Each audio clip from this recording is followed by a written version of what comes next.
她一心只想找个比自己小的男朋友。我就想找一个年轻一点的，心态好一点的。相亲现场发生了什么，让男嘉宾说出了这样的话？我们不谈钱，有不得吗？又是什么让女嘉宾提出这样的质疑？那你不是现在谈朋友来耍哟？而男嘉宾如此大胆的言论，女生又会给出怎样的反应呢？不会考虑结婚，但是两个人同居还是可以的。他身材姣好，古灵精怪。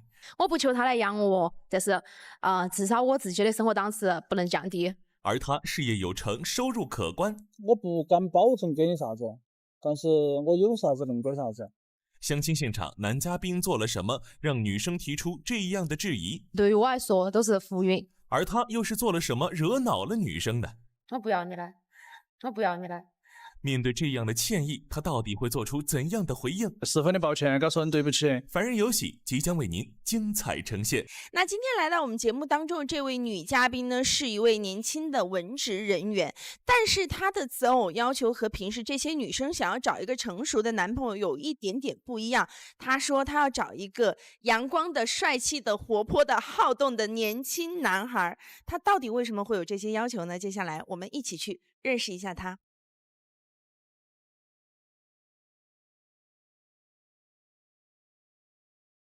大家好，我是今天的女嘉宾，我叫张毅，今年28岁。我目前从事的职业呀是属于文员性质的工作，每个月月收的话差不多是4000左右。本期交友女嘉宾张毅，身高1.58米，办公室文员，月收入4000左右，婚姻状况未婚。我28岁之前的话是谈过2个男朋友，然后第一个是在大学期间，然后那个男朋友啊是耍了4年，出来工作，然后各种各样的小摩擦，然后就分手了，然后出来另外再谈了一个做销售的一个男朋友，因为我觉得作为一个做销售的人，真的他说的话太狡猾了，我完全是说不过他，然后他也不让到我，所以说我们2个都这样分手了。然后我现在目前想找一位年龄比我大比我小都无所谓，主要是要保持心态年轻的，但是工资那一块一定要比我高，有不有房子无所谓，因为我自己有房子，我们可以一起住。28岁的姑娘其实更多的想找一个成熟的可以安家的，为什么还想找那种比较小？怎么说呢？我28年来一直都是属于那种比较文静、比较沉稳的一个女孩子，然后到现在找工作，找的都是文字方面的工作，我觉得这个心态太老了，我就想找一个年轻一点的、心态好一点的，把我也带年轻那种，能够给你生活带来胶原蛋白啊。对，能够带来新鲜感的人。按部就班的生活，真的，我觉得我生活28年已经够了，我想改变一下。好，编导呢确实也帮你找到了一位很帅气、很活泼，因为就是你知道我一看他的打扮是什么感觉吗？我老了，他还很年轻。我就是要找那，你很期待是不是？对，很期好，待。我希望今天男嘉宾跟你的这个邂逅呢，会让你眼前一亮，因为接下来要凭着你的直觉在这个商场里面去寻找一个坐标。这个坐标是什么呢？就是非常非常代表我们男嘉宾形象以及个性的一个坐标。行，也可以看一下我们的眼缘，看一下我们的缘分。你相信你能够找到哈？我相信。好，加油！各位观众晚上好，欢迎收看今晚的凡人有喜，我是真爱网的情感顾问崔涛。我们的男女嘉宾呢，今天的择偶要求是怎么样的？让我们来看一下哈。女嘉宾呢是一个28岁的文静温柔的女孩子，她居然想的是，我想找一个跟自己截然不同的人，让我体验一把不同的人生，因为我觉得我的人生太需要活力了，需要一个心态好的年轻人。好吧，妹子，我觉得你的要求真的蛮勇敢的，希望你能够知悉。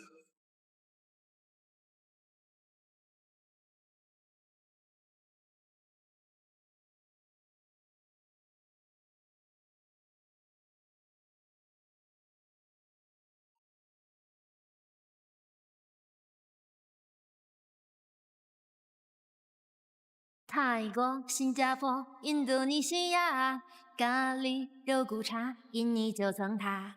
你看那个穿黑色衣服戴帽儿那个男的哦，我觉得看起和他的职业有点配呀。你是男嘉宾吗？啊，你是那些女嘉宾哎，是吧？你好，你好，你好，你好。本期交友男嘉宾周伟，身高1.72米，职业夜场 DJ， 月收入8000左右，婚姻状况未婚。大家好，我是今天的男嘉宾，我叫周伟，从事音乐方面的工作啊，平时爱好也挺广泛的啊，因为自己也是从事音乐方面的工作。手说起来！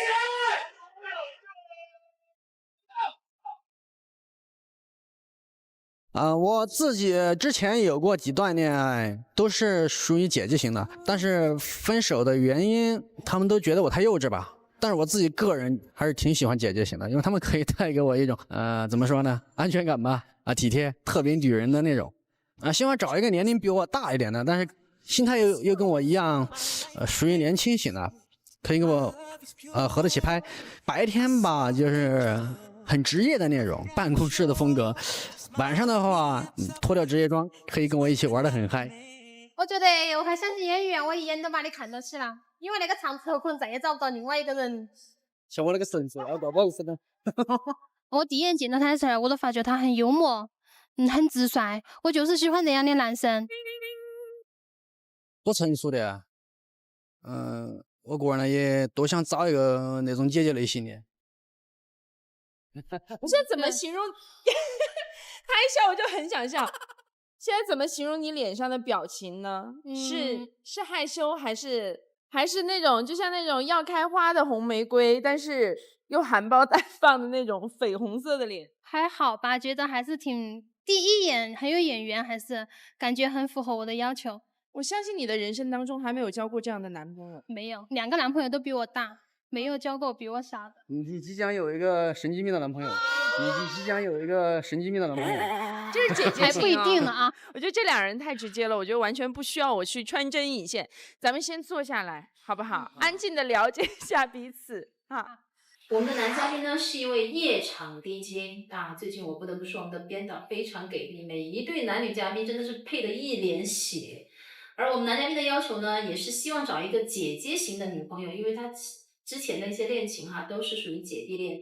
他理想中的状态就是姐姐平时是一个白领，穿着制服，到了晚上呢就可以脱掉制服，跟他一起在夜店里面嗨。不得不说，男嘉宾，我觉得你对姐姐的要求，体能的要求真的是太高了。就我所知，好多姐姐型的女白领回到家以后都像狗一样的窝在沙发里面追剧而已。当然了，我相信真爱的魔力应该也是挺大的哈。希望今天的女嘉宾呢能够符合你的要求。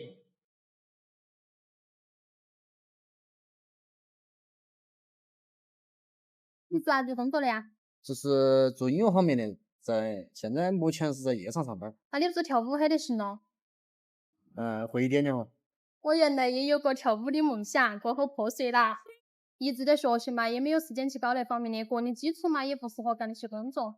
那方面还是多好的，我还是多喜欢那方面的。虽然说我不能做那方面嘛，至少我屋头有一个做那方面的，我觉得也很好。你哪个带我到你工作方面的地方去看一下噻？没问题啊，我们干那一行都干腻了啊，也不是很喜欢在那种地方去耍。不过你说要去耍哈儿，完全没有问题的，有空了带你一起去耍嘛。就把我总共那一辈子都去过一次，还是出去旅游时候去了次，待了没到半个小时就走了，而且还是白天。其实对于男嘉宾在夜场工作上班的时候，我觉得我还是很有顾虑，因为里面有很多的女娃儿的，然后又怕他学坏了。那不好意思问下你月薪好多呀？我们不谈钱有的。反正月薪嘛，就是因为我现在已经28，我也不老实的说，我现在已经28。对了，你说起你28岁了，关于那点我也想表态啊，因为我的心目中其实也是想的找一个比自己大一点的。我现在太小了，或者是年龄一样的那种很容易产生矛盾。比自己大一点的，像姐姐那种的话，我会有一种安全感。所以说我要为我们以后考虑噻，比如说我们的那个工资啊，那些啥待遇啊，或者说。是的，收入的话，目前的话还算一般嘛。自己还是也有一个梦想啊，等于说也是一直在坚持。等于说对于说结婚那块的话，有可能的话，近1-2年我应该不会考虑包括以后生小孩结婚啥子。那你不是现在谈朋友来耍哟？本来谈朋友的话，你也要先熟悉一下噻，先从认识陌生人到认识，然后。但是你想，我28岁，我还跟啷个耍得起嘛？现在28岁也不是黑大是吧？黑到28岁没有结婚的多得很，现在30几岁。我就是喜欢你们这种心态呀，完全是不顾一切呀。反正人一辈子要保持一个年轻的心态吧。那你准备到好多岁开始才觉得到结婚的年龄了呀？反正近1、2年应该不会考虑结婚，但是2个人同居还是可以的。对呀，那个确实有点前卫。那不是啥子前卫，这是一个很现实的问题啊！现在的确是一件很好的事情，如果婚前同居的。因为他年纪还小嘛，可能结婚那个问题对于他来说还是有点早。但是当他给我提出同居那个问题的时候，确实我觉得他性格还是比较直爽。然后，但是当时我还是比较诧异那个事情。我那个人很直率，直接就说出来，而且呢也是一个很现实的问题。现在的年轻人嘛，婚前同居都是感觉好像很正常一样。女嘉宾之前一直说我要找一个不同样的男生来跟我一起恋爱，但是当他发现男嘉宾的职业是 DJ 的时候，一方面觉得很刺激很有趣，一方面又觉得哎好不安全呢。我觉得你会认识很多女孩子。姐姐，我们说好的知行合一呢？既然你要找一个年轻人，那永远就要记住，他可能面对的诱惑一直都会比你想象中的要多很多，他的选择也比你想象中的要多很多，那怎么办呢？一定要这样的勇气，才可以跟一个截然不同的人谈恋爱。至于男嘉宾呢，我不明白哈，你为什么在说到同居这个话题，一直要用这么嗨的一个状态？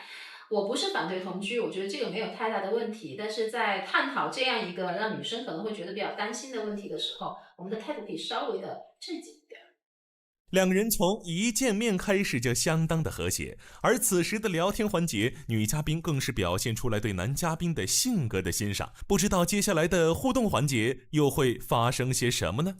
我一直在想，这种姐姐型和弟弟型在聊天的时候会是一种什么样子？你不怯场哎，面对这种御姐型，我觉得没有必要怯场，都是年轻人直接一点。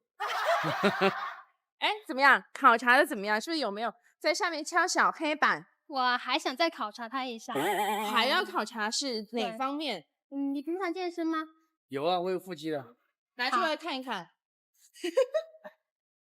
我想在健身房里面考察一下他的体力。为什么要考察他的体力？我想感受一下年轻人的活力吧。因为我这方面太缺少了，我想让他感染一下我。你健身吗？不健身呐。哎，待会儿可以教教他。好啊，教一下他。没问题。因为实话，你在考察他的时候，他也在衡量你啊。好，接下来呢，我们马上去到健身房看一看我们男嘉宾的体能到底如何。女嘉宾她从一开始的时候，她一直都在笑，其实我也都在笑的，性格还是多好。我想那个再接触一下嘛虽然说我们相处的时间很短，但是我觉得从他的行为啊、语言上来说，我觉得他非常的直率，非常的爽朗，也非常的青春有活力。其实我还是很喜欢他，很中意他。哇，这个太爽了！要不要一起啊？算了，你先搞笑的嘛，等会我再来搞笑。这有什么搞笑？我健身。一起吧，一起，紫薇快上马，让我们策马奔腾，救我！那你怎么唱起来噻？你快跟上我，不要废话。我跟不上你的节奏。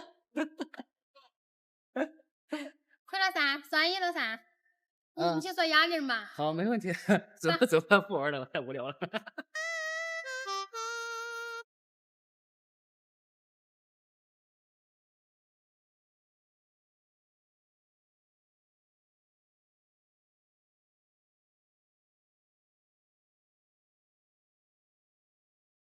别太重。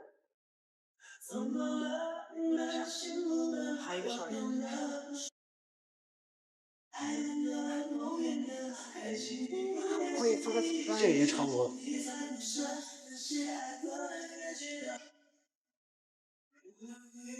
看到没有？肌肉水气，怎么样啊？肌肉。我想看8块腹肌。腹肌是吧？好，没问题，找地方。你没听到的？没有问题，你看好嘛。平均是有多年龄？先那个目标几个？啊？几个？你先不要给我出个问题嘛，你看下我表演再说好不好？开始了啊，看好哈。我给出。看没有？可以，第一个还可以。啊！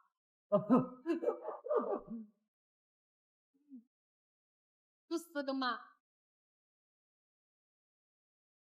我晕了。这个还是太为难了一点了。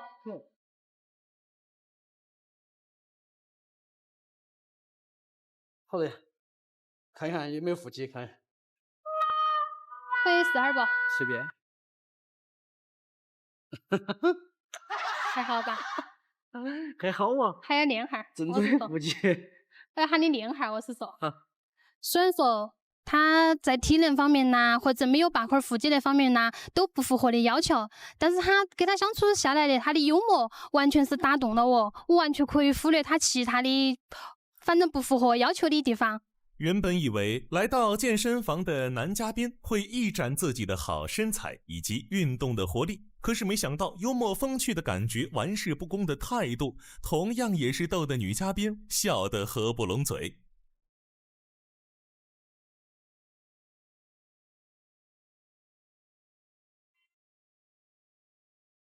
是个嘛，要打架的架是吗？对，视频里的嘛，不要扎我。不要看你这儿，感觉伤了有点少。你看这个动作，走个圈。对。大家都不动点。我确实也不想错过一个能够合拍的一个人，然后我还是想和他牵手下去。可能是现在他觉得我还年轻啊，充满活力啊，一种新鲜感嘛。但是我在他身上好像找不到快乐。在相处了1天之后，女生对男嘉宾的欣赏是越发强烈。然而男嘉宾此时的一句话让我们有些摸不清头脑，明明两人刚刚的样子那么开心。好吧，那就看看接下来的选择环节，他们将做出怎样的决定吧。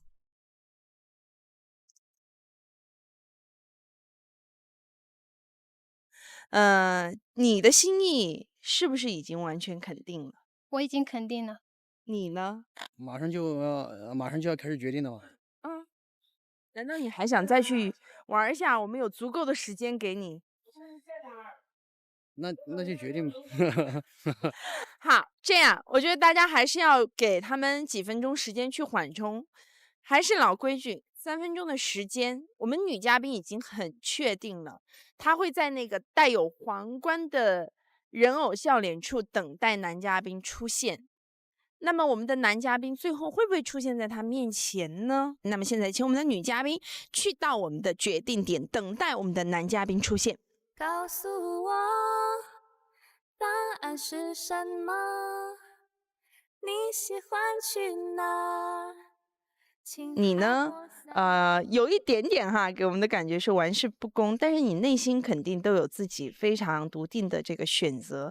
但是我还是要跟你讲的是，其实女嘉宾是一个还不错的人，就是说她喜欢这种弟弟型吧，可能也是觉得自己20几年来生活太循规蹈矩了，所以她希望有一个改变，希望你带给她活力。可能你们这个年纪更喜欢去追逐别人，而不是别人追逐你，所以会有一些小骄傲。但是我觉得他是一个怎么讲呢，对感情很认真的人，所以我也希望你能够慎重的考虑，好不好？没问题。好，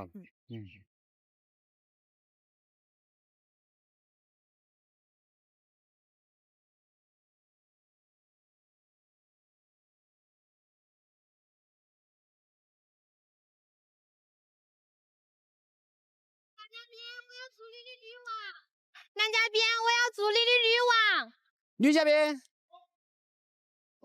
那来的太陡了点，我还没想好。要不今天斗两个嘛？不好意思啊。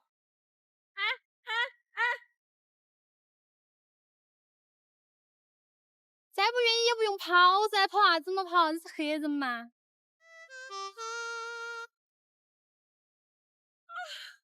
热死我了！哎，对不起张毅，我真的没有追到他，真的跑得太快了，然后去到那个商场里面，真的，然后我们还有另外一个编导在那边追他，也没有追到，好气人哦，真的是。对，我本来是想问他说还有没有，就是还是要当面说一下，这样比较礼貌。但是我真的没有追到他，可能对于他来说太突然了。他们这种年纪的男生，包括他这种类型，他可能是要主动进攻型，他收获这种成功感，所以他今天可能对他有一点点的突然，也不是你的问题。我希望你不要觉得这是你的问题，好吗？我理解他，理解他。对，我觉得大声说出自己的选择是一种很正确的事情。节目的最后，我们的小弟弟被姐姐的一声呼喊“我要做你的女王”给活活吓跑了。这大概也是女嘉宾意料之外的事情。他觉得年轻人的那个弹性应该很大，内心应该比较包容，这样的方式虽然独特了一点，但是想来也应该照单全收吧。但是没有想到我们的弟弟一看那个场景就顿时吓了屁滚尿流，他已经走了。在这里呢，其实想跟女嘉宾说一段话，就是我其实挺欣赏你的。因为你让我看到了当代女性有不一样的选择，这个选择就是多元化。因为我们知道现在的女生一上我们节目也好，或者在平时的讨论也好，总是会说到，我们要结婚要生子，我们要追求稳定的事业、稳定的前途，然后这个男人最好是成熟稳重有车有房有前途又怎么样，有很多的标准。但是你会发现甲乙丙丁大家的要求其实差别都不大的，这就是一元化的婚姻观和价值观。那么女嘉宾呢，真的是让我觉得耳目一新，她让我觉得现在的女性真的是很勇敢的提出自己的要求，就是我希望去体验一把不同的人生。我觉得你棒棒的，最重要的是能够克服自己心理上的一些障碍，能够抗住那种社会或者家庭给你的一些压力，比如结婚比如生育这方面的焦虑。如果你能解决好这些问题的话，我觉得你这种观点是我非常非常赞赏。好，加油，加油！好，接下来呢，不要走开。我们今天的第一对嘉宾没有牵手成功，那么我们马上看一下我们的第二对嘉宾相亲如何。他身材姣好，古灵精怪。我不求他来养我，但是至少我自己的生活档次不能降低。而他事业有成，收入可观。我不敢保证给你啥子，但是我有啥子能给啥子。相亲现场，男嘉宾做了什么让女生提出这样的质疑？对于我来说都是浮云。而他又是做了什么惹恼了女生呢？我不要你来，我不要你来。面对这样的歉意，他到底会做出怎样的回应？10分的抱歉，告诉人对不起。凡人有喜，精彩继续。好的，马上进入到我们今天的第二轮相亲。接下来大家要见到的这位男嘉宾呢，是很多年前曾经出现在我们节目里面的一位男嘉宾，但是很多年后，他依然单身。到底是为什么？他是谁呢？接下来我们一起去认识一下他。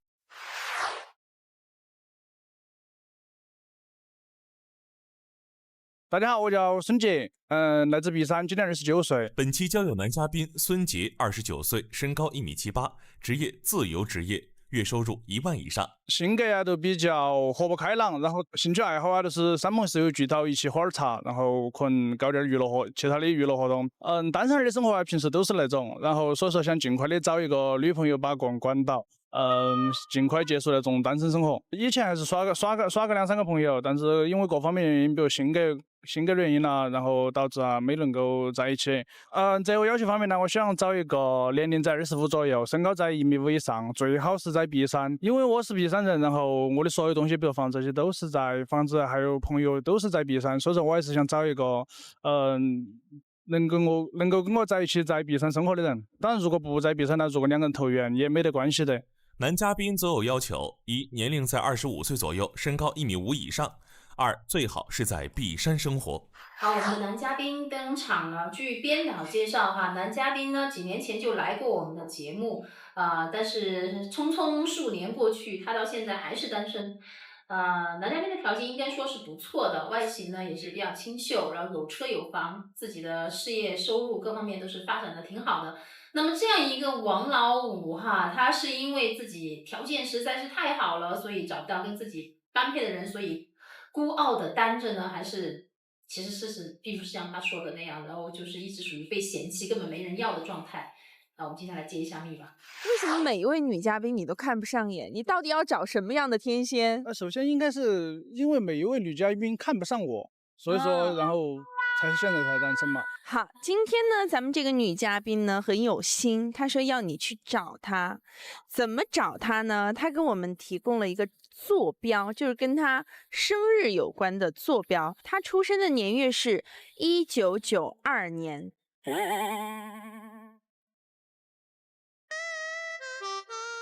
什么情况？是这样的，我们女嘉宾呢，她出生在1992年，然后为了见你呢，她也特别的浪漫，想了一个地方，这个地方呢，就跟她的出生这一年有关系。92年是25年前。对，跟25有关吗 ？25。百度一下，92年发生过什么？92年属相。92年属啥子啊？我不是在问你吗？92年是什么年？我一直在提示你。属猴，属猴，属猴。当时整个人都哈了。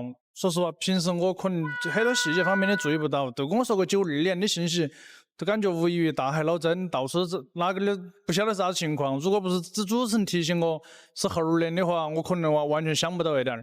好，带上你的手机，打开你的地图。看看什么是跟92年有关的属相。男嘉宾总算是出发了，他能顺利找到今天的女嘉宾吗？趁着这个时间，我们一起先来认识下这位给他出了如此难题的姑娘吧。大家好，我是秋秋，我今年25岁，然后我是来自四川的妹子。本期交友女嘉宾秋秋，25岁，身高1.63米，职业工程预算，月收入7000左右。我的性格是很外放的，然后很活泼，然后我喜欢冒险。然后我的另外一面呢是很文艺的一方，比如说弹琴，比如说画画。我觉得我自己呢也是一个有两面性的人，可封然后可进。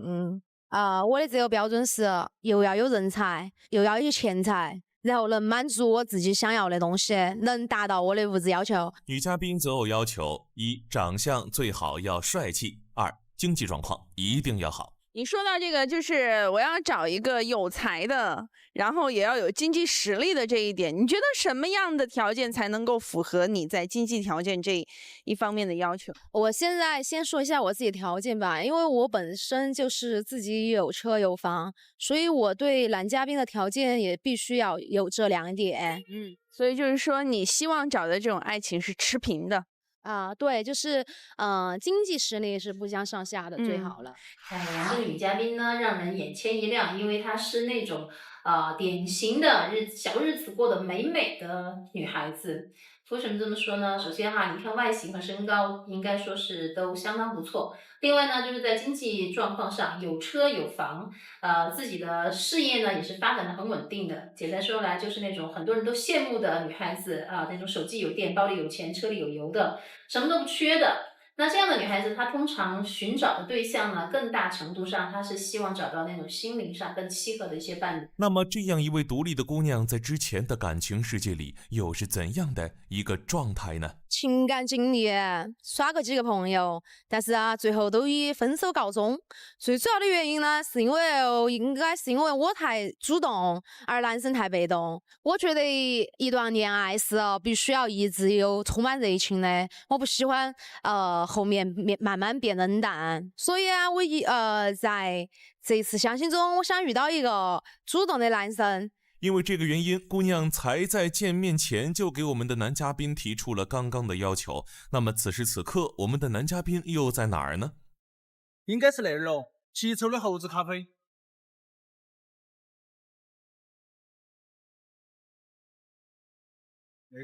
不管是那个哈，我去问吗？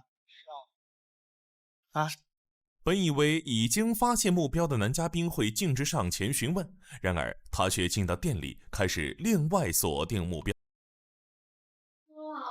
我找个人哈。反正这个店里面就只有这几个人，也有可能她是女嘉宾。对。但如果是她的话，你觉得这一块接不接受吧？接受啊，啷个不接受啊？就是他哟，就是他哟，就是他哟。有可能啊。应该是。他这个态度给我的感觉就是他喜欢跟到人家搞暧昧，让我有这种想法，是不是？喜欢和到妹子搭讪。因为那个生肖啊，他那个咖啡厅的名字又叫那个名字，然后你后头喊我在这儿去，我都觉得有可能是里面的员工，结果想错了。男嘉宾啊，你这是摊上事儿的节奏啊！在几经询问之后，终于在特派员的提示下，准备去到女嘉宾的身边。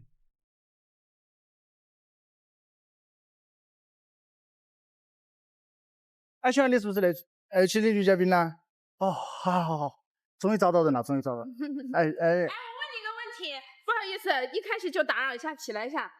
你觉得她更适合你，还是里面那位卖咖啡的小姐更适合你？真的更适合噻，不然我脑壳有点慌。不是说里面那个可以吗？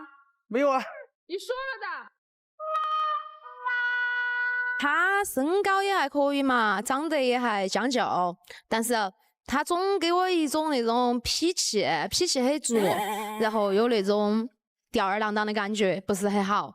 这第一印象是没有得到女嘉宾的肯定了，那就赶紧坐下来，彼此深入了解下吧。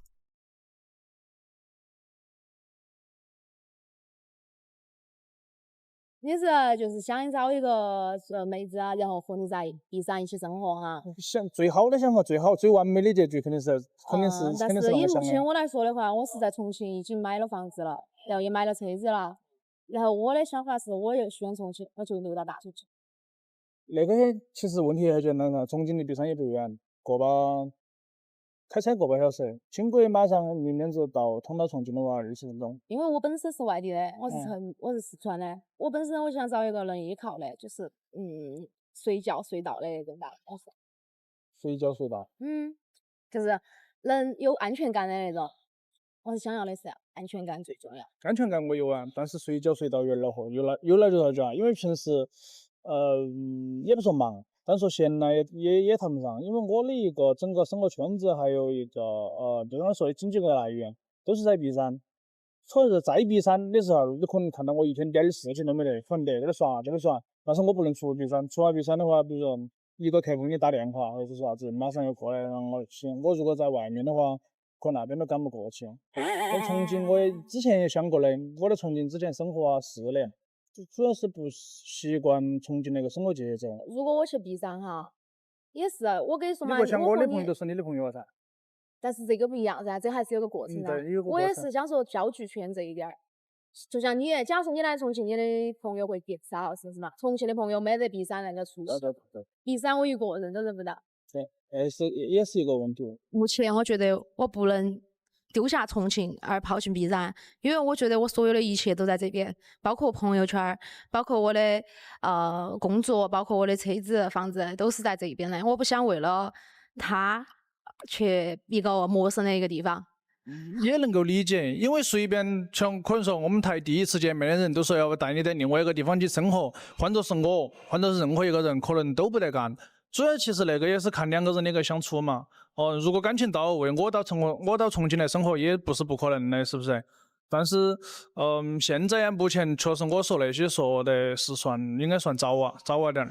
好，男女嘉宾的一个非常主要的矛盾点出现了，就是关于我去救山还是山来救我的一个古老的、复杂的，但实际上也是简单的问题。就是男嘉宾呢，希望女孩子能够跟自己一起回到小城璧山去发展，因为自己的事业基础、各方面的资源都在那个地方。但是女嘉宾想的是我连父母我都不想依附，我一个人来到重庆，就是希望过那种独立自主的日子。我并不是那么迫切的为了爱情就去迁徙到另一个城市，所以这个地点完全不一样，新的归属也不一样。那么两个人能不能牵手成功，我觉得看到这里的时候，就心里已经要打一个大大的问号了。平时生活中你的休闲娱乐是啥子？主要的就是喝茶。喝茶干些啥子？喝茶聊天。喝茶聊天，然后聊啥子嘛？比如说跟朋友谈下啷个找钱，哪样找钱，然后谈了过后啷样再去做噻。你找钱的话，你不能只是在茶楼里面就是聊天聊起来的。钱是谈出来的，不是找出来的。我一直相信的是那句话。在我的世界里面哈，我觉得钱是挣的，就是以自己的辛苦来成正比的。是真的啊！现在有一种方式是上班的，有一种方式是做生意。几个朋友、3朋4友在一起的时候，他需要啥子，我们能够提供的，我们是想要谈，就在喝茶的过程中都能够一个供需关系都现在弄个达成了。那你要你具体跟我说下，就是你所说的哈，你找钱哈是哪一方面的？不能得高头说。作为一个男人来说，就是利益是很重要的一点儿，而他的态度就是一天聊天儿，然后我不晓得他的钱是从哪儿赚起来。一个男人最重要的就是要有一份固定的、稳定的职业、稳定的工作、稳健的收入，我觉得这点是最重要的。当时回答的话，可能感觉我那个人都是吊儿郎当的，叫什么居无定所，就像重庆说的混混儿一样。但是我刚说的确实也是属于实际的，可能我表达能力上表达的有点儿，没表达得清楚。你说你现在的工作哈，我觉得这种有点飘忽不定的。假如说我们俩在一起，你能带给我啥子？我不敢保证给你啥子，但是我有啥子能给啥子，吃不起饭啦，那些肯定是不可能。只能说你要很好的一个物质条件，我可能没得，但是基本上中等偏上那个没得问题的。确实在外面你还个人打拼很累，然后又想找一个依靠，你想得必上去，对于我啊，我只能像我说，关于收入这块呢，因为以目前的状况来说，可能给人造成一个非常不稳定的一个状态。但是我个人呢，也有一个规划在。当然那个都不方便在镜头面前说出来。这样，我觉得我还是比较靠谱的。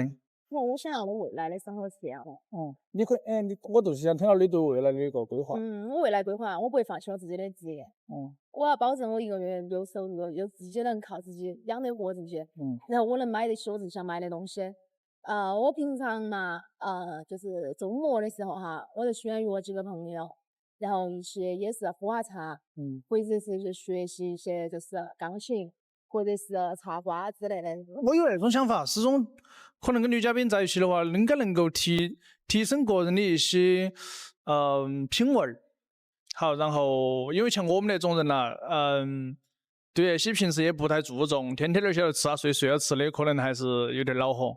你想当中的男娃儿是要人才有人才，要钱财有钱财，能满足我所有的一切。我不求他来养我，但是至少我自己的生活档次不能降低。我觉得你平常的生活和我不是很搭调，比较单调。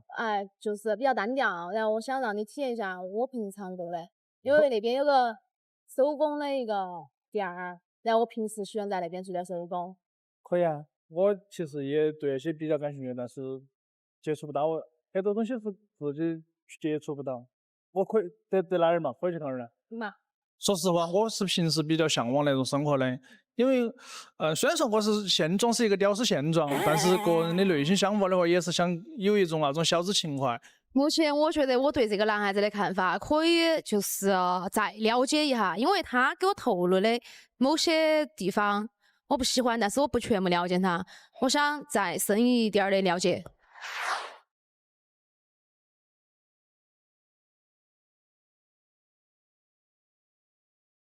这是做啥子了？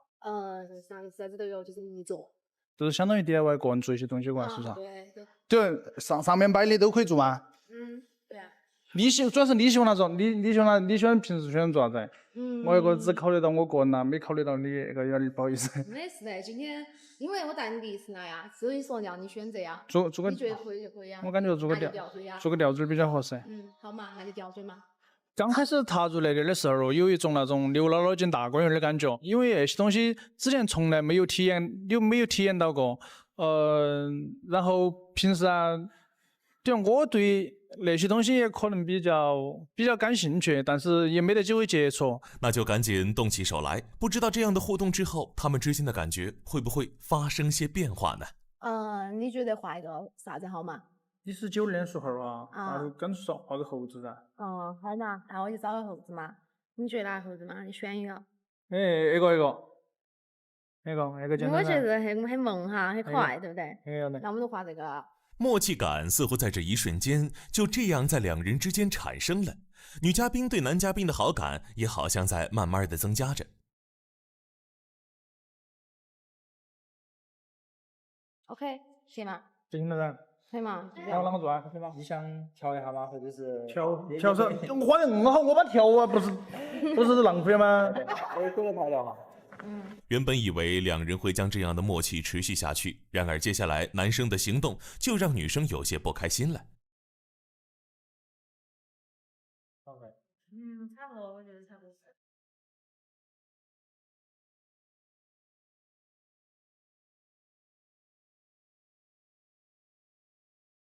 因为对店里东西的好奇，原本应该一同进入操作房的男嘉宾研究起了展台上的各种小物件，完全忘记了自己正跟女嘉宾一起互动。女嘉宾只能默默地在操作师傅的陪同下做着手工。最开始我们在画画的时候，对他有征求我的意见，但是到后面制作的时候，他就开始吊儿郎当，然后不是很就是配合。突然我都感觉女嘉宾有点生气啊，然后我想了一会儿呢，确实，我都有时候都是进来的时候太注重个人的好奇心了，完全没有考虑到女嘉宾的感受，所以说那点呢，我还是觉得十分的抱歉，跟说声对不起。意识到自己的失误之后，男嘉宾赶紧凑上前去，然而女嘉宾此时已经开始生气了。每个地方都是这样子的。跟我得行，我来嘛，我来。我不要你改，我不要你改。因为我平时所过的生活都是比较小资情怀一点的，但是他是一个比较随性一点的人，所以在这方面的话，我们有可能有很多不同点儿。我咋觉得一点都不好摸啊？你来嘛，你想来？绝对得行，没问题。相信你吗？呵，你那个呵，我一般动手能力比较强，这个还是难不倒我噻。抓住机会的男嘉宾赶紧自吹自擂起来，希望能够通过行动来对自己刚刚的失误进行弥补。总算在两人的配合之下，一个可爱的猴子吊坠终于成型了。好，既然是这样哈，是根据咱们女嘉宾的这个喜好，今天来做了一下这个手工。其实这个过程当中，其实很能够看出细节的。那这样，我们现在先给两位3分钟的思考时间，然后再做出决定。从我接触啊，我觉得女嘉宾那些，我还是感觉比较美艳，但是我都怕的是她看不上我，我肯定还是比较愿意接触的。男生的心意已经十分明了，那就看看接下来女嘉宾会做出怎样的决定吧。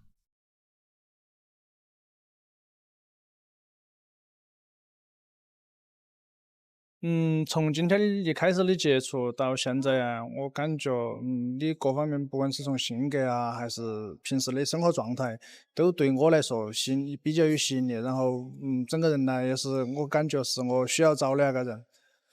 今天那个小吊坠呢，大部分来说，虽然说名义上是我们两个共同完成的，但是大部分是你个人做的。我先给你戴上，剩下的戴上再说。You are my destiny. 그대 You are my destiny. 如果你愿意的话，请把你的手给我。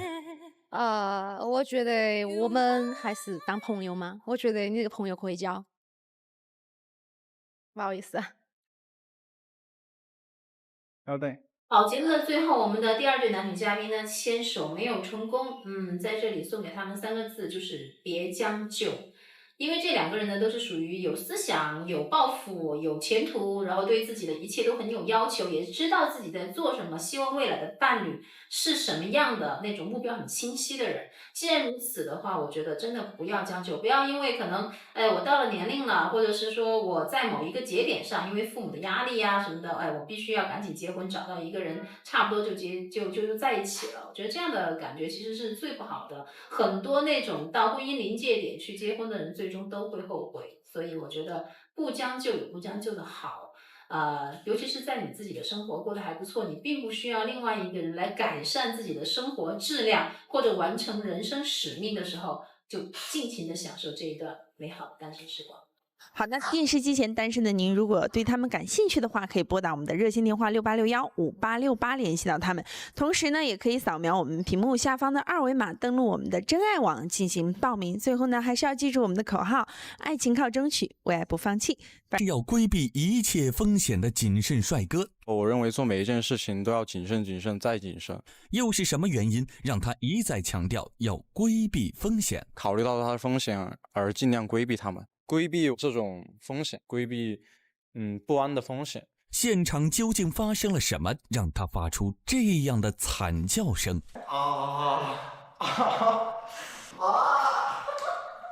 最终两人又是否会牵手成功呢？那约翰相信啊，我们电视机前的观众朋友，每一次我们相约在凡人有喜的时候，您或许都是在等一个人，也或许是在期待一段美丽的爱情故事。那今天我们节目当中的男女主角又会擦出怎样的不一样的火花呢？我们赶紧通过一段 VCR 来认识一下今天的男嘉宾。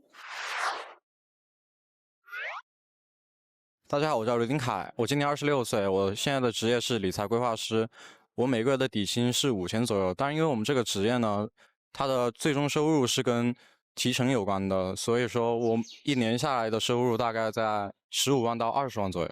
本期交友男嘉宾刘丁凯，26岁，身高1.82米，职业理财规划师，月收入5000元，婚姻状况未婚。我平时非常爱下象棋，我认为人生如棋，落子无悔。所以说，我认为做每一件事情都要谨慎、谨慎再谨慎。其实呢，我这个人的做派是比较老干部的，对于潮流这些，我个人是不怎么喜欢，也不怎么去追求它。因为职业的关系呢，我平时上网看电视，多半是关注的是政治、经济和金融方面的。在择偶标准上呢，我希望女方从事的是比较稳定的工作，然后性格能够温柔一点就最好了。最主要的是会做家务这方面。男嘉宾择偶要求：1. 工作稳定；2. 性格温和；3. 会做家务。我们赶紧请出我们今天的男嘉宾，有请。你好，主持人好。好，来跟我们电视前观众朋友打个招呼。观众朋友们大家好，我叫刘丁凯。看到 VCR 知道你是做金融的，而且是一个相当谨慎的人。那这是你的工作上的作风，还是你生活的作风，还是你所有都是一致的？所有都是一致的。各位观众晚上好，欢迎收看今晚的凡人有喜，我是真爱网的情感顾问飞桃。我们的男嘉宾呢是一个外形非常儒雅的金融工作者啊，他的特点呢是谨慎。但是我一看到男嘉宾手抱一个那个老干部水杯，顿时觉得肃然起敬。天哪，这么健康的生活方式，年轻人这样真的好吗？通常来说哈，喜欢这样的健康的生活的男生的话，他对自己的要求肯定很高，那么对于另一半的要求也绝对不会低的。所以今天的女嘉宾有没有条件接受他的考验呢？今天来到我们凡人游戏，想找一位什么样的那个另一半呢？想找一个温柔贤惠吧，就可以跟我互补一下，最重要的是会做家务。你是找人去给你收拾房子的。好，那个要找性格跟你互补的，还是应该是比你开朗一些的，没有那么沉闷的，是吗？比我开朗一些就好了，稍微活泼一点。刘先生性格比较老干部沉稳，所以想找一个比较活泼的女生跟自己互补。那不知道我们今天为他安排的女嘉宾能不能达到他的要求呢？我们先来一起认识一下她吧。You're my beautiful girl, beautiful girl. 大家好，我叫张雪丽，今年24岁，我的职业是 KTV 的运营管理，我每个月的工资是6000左右。本期将有女嘉宾张雪丽，24岁，身高1.60米，职业 KTV 运营管理，月收入6000元左右，婚姻状况未婚。我平时喜欢运动和瑜伽，我喜欢去健身房。我觉得运动是一种自我坚持和自律，掌握不了自己身材的人是无法掌握自己人生的。我平时喜欢有挑战性的事物，我喜欢去攀岩，去游乐园的话，我也喜欢去玩过山车，还有大摆锤啊、跳楼机之类的。反正什么有挑战我就喜欢做什么。我的择偶要求是经济要稳定一点，长得稍微帅一点，然后身高差不多180左右吧。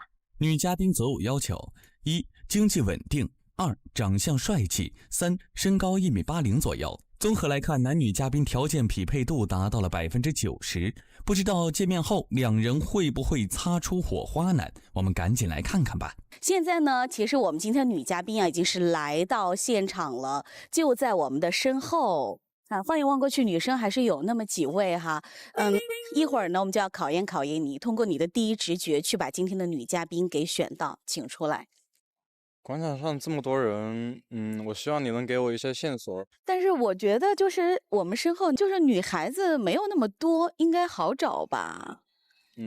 虽然这么说，但我希望能规避我跟陌生人说话的这种风险。刘先生，这跟陌生人说话会有什么危险呀？你平时没有靠直觉办过事情吗？没有，我更喜欢有计划的、有想法的来做一件事情。我给你一个提示吧，粉色的花。这个提示太广泛了，要不你还是跟我一起上去吧。就一朵花这个提示，我感觉是比较窄的，所以我想主持人跟我一起上去的话，可能会稍微不那么，就算认错人也不会那么的尴尬。刘先生，你这也太谨慎了吧！本来想着让你自己跟女嘉宾有个美丽邂逅，既然你不愿意，那就让特派员陪着你吧。请问一下，你是今天的女嘉宾吗？看人家弄吗？哦，不好意思。看来出师不利呀。其实刚才我坐在上面的时候，我有偷偷的瞄几眼，可是当他就是没有往我这边来，然后去其他地方了，我觉得好尴尬。当然你自己主动上啊，来，我给你壮个胆而已。哎，姑娘，你是今天的女嘉宾吗？请问？是。啊，那不好意思啊，谢谢。是。你为什么会选择刚刚这一位女孩呢？因为她穿的是花裙子啊，我想可能这方面的特点会有可能是她。那你觉得她怎么样？还蛮不错的。天哪！刘先生，你不是说跟陌生人说话有风险吗？现在怎么看你搭讪搭得挺开心的呀？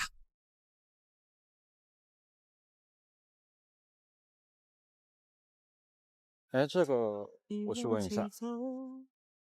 哎，你好，请问你是今天的女嘉宾吗？就是当男嘉宾他走过来给我打招呼的时候，我觉得他人挺高的，也挺帅的，我对他还挺满意的。那我可以请你吃饭吗？可以。当我看见女嘉宾的时候，我感觉她是那种比较漂亮的，我比较喜欢的类型，所以我想都没想就想拉着她一起去吃饭。我们的男嘉宾他没有说我是谁，好，然后马上就说，哎，我可以请你吃饭吗？真的是一语惊人。而我们的女嘉宾也可能看到我们摄像机了，我们人都在，是不是？然后心里面也没有什么芥蒂。要是换成其他的男孩子这样不会去的，还是不会去的。我说那直接这样就已经牵上线了，太容易了吧？男嘉宾他请我吃饭，我觉得是不是他找了太久了，然后会比较饿。可是我也比较喜欢这种主动的男生，我觉得挺好的。刘先生，说好的谨慎老干部做派呢？怎么一见到我们的张小姐就这么急不可耐呢？不过张小姐倒是很满意你的主动哟。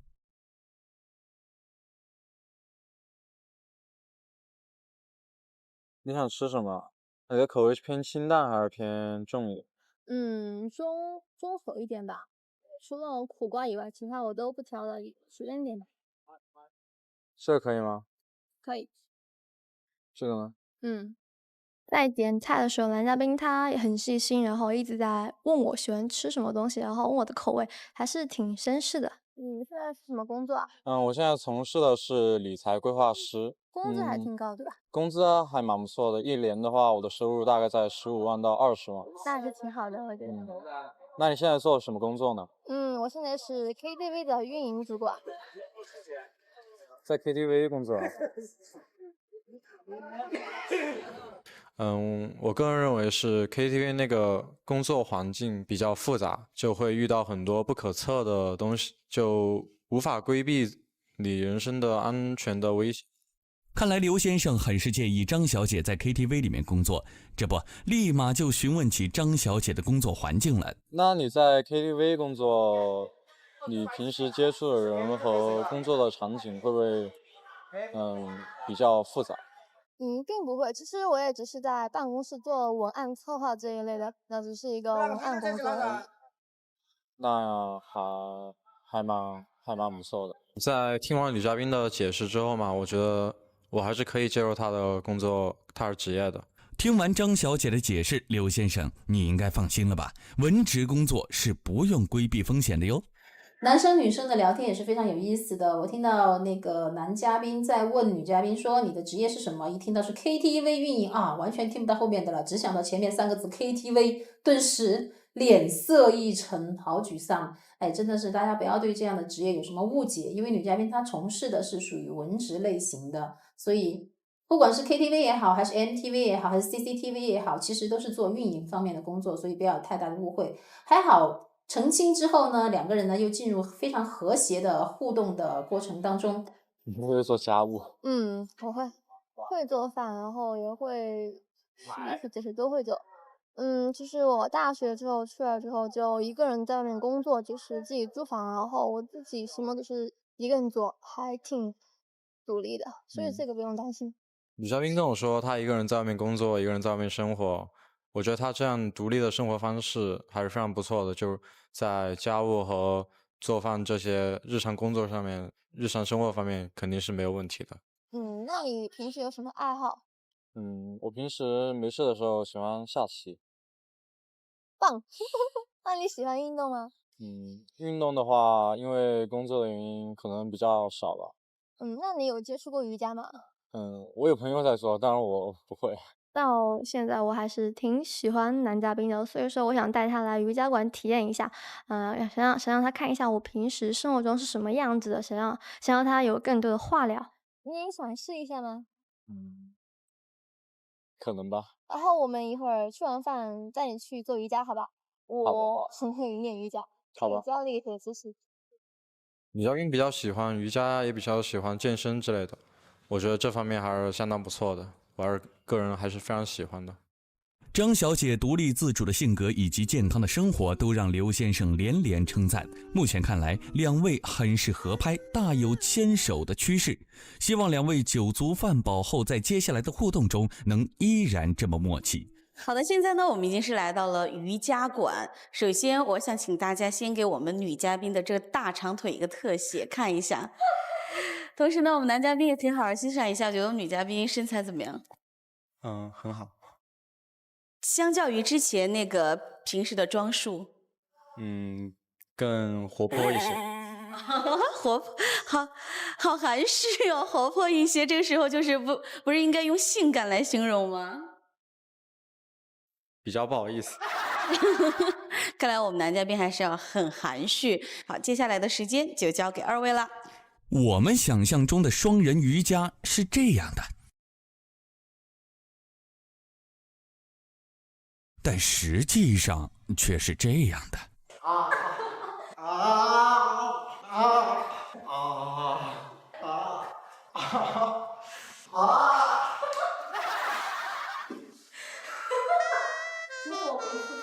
没有，我感觉很痛苦。我感觉很绝望。休息一下。看起男嘉宾他平时不爱运动，可能只是跑跑步吧。但是我很喜欢运动的男生，我喜欢有肌肉的男生，所以说我觉得他还有待提高。张小姐本想借着瑜伽跟刘先生互动，却没想到刘先生身体太过僵硬，这不禁让张小姐有些失望。而接下来的一个话题，更是让2人之间的甜蜜气氛急转直下。是去游乐园喜欢玩什么项目？我玩过最刺激的可能就是摩天轮了吧。摩天轮不是一般浪漫啊、告白之类的话吗？但是我对比较刺激的游乐园的活动确实不太想去做，也没什么感兴趣。我特别喜欢玩跳楼机啊，还有大摆锤啊、蹦极哦，我特别想找人陪我一起去蹦极，亲密蹦极啊，很好玩。我很喜欢挑战，我也喜欢极限运动。我觉得一个人他不应该平凡的生活，他应该去挑战一些新鲜的事物。未知的话，就是值得我们去挑战的。我觉得。你不觉得做大摆锤这些的非常危险吗？我觉得生命这个东西吧，它不是自己一个人的，你承担的是一个家庭，这些比较刺激和危险的事情还是少去做比较。我给男嘉宾提到了我喜欢去蹦极呀，然后跳楼机一些的事情，然后他就开始对我说教。其实我觉得这只是一个娱乐方式，我其实不太喜欢，就是有人说教我，我觉得其实他太过于当真了，这只是一个娱乐方式而已。就是人的一生很长啊，不可能每天都平淡的过，你还是要去做一些挑战性的东西。没有啊，我觉得人活得谨慎一些，对有些事情有计划一些才是最好的。原本我认为女嘉宾的生活方式是非常不错、非常好的、非常健康的，但是她跟我说她比较喜欢刺激的活动嘛，我觉得这会涉及到人身安全，我认为这是超过了我对于人身安全这方面的一个度，我觉得这种危险我是一定要尽量规避的。一个追求挑战刺激，一个想要安稳谨慎，两个人在生活方式上都有着自己的看法。而一直强调自己很谨慎，会规避掉一切风险的刘先生，也很快找到了我们的特派员。什么表情？现在我们男嘉宾是？我感觉在性格方面吧，还有做事的选择方面，可能跟女嘉宾不太合适。跟我说这句话，为什么？目的是什么？我的意思就是可能这次配对会失败吧。可以告诉我为什么吗？我觉得他过分于寻求刺激，不是太够安稳。那我想知道，就是刚刚你跟我们女嘉宾在互动哈，这个练瑜伽的过程当中，你觉得这个女孩怎么样呢？就身材和长相方面都挺漂亮的，而性格方面她也非常活泼，怎么说也挺温柔的。但节目一开始你不是告诉我你就想找一个活泼的，然后跟你形成互补吗？她的寻求刺激已经超过了我对人身安全的那种底线吧，是我可能无法接受的，想做到一些规避不安的风险。我们男嘉宾再一次用到了规避风险这个词儿。我们要考虑到它的风险，而尽量规避它们，规避我跟陌生人说话的这种风险，无法规避你人身的安全的危险嘛？我觉得这种危险我是一定要尽量规避的，想做到一些规避不安的风险。那你有没有想过，你要改变自己的生活或改变一种状态的话，就需要这些新鲜的元素加入到你的生活里面啊？但我觉得生活还是应该在计划之中，你可以加一些不那么危险的因素进来，就不会打乱我计划的因素。其实我还是蛮喜欢女嘉宾的，她的外形、她的性格、她的生活方式，我都非常认同、非常喜欢的。但因为我是个天秤座嘛，所以我对这些有风险的事情，个人是不太喜欢，而因为它超出了我对生活的一个度嘛，我觉得尽量能规避这些风险就能规避一下。虽然很是喜欢张小姐，但因为生活理念的不同，刘先生想放弃今天的相亲。那不知道张小姐又是如何看待两人之间的差异的呢？男嘉宾他生活的很谨慎，然后喜欢按计划行事，然后我很喜欢追求自由，想到什么就去做。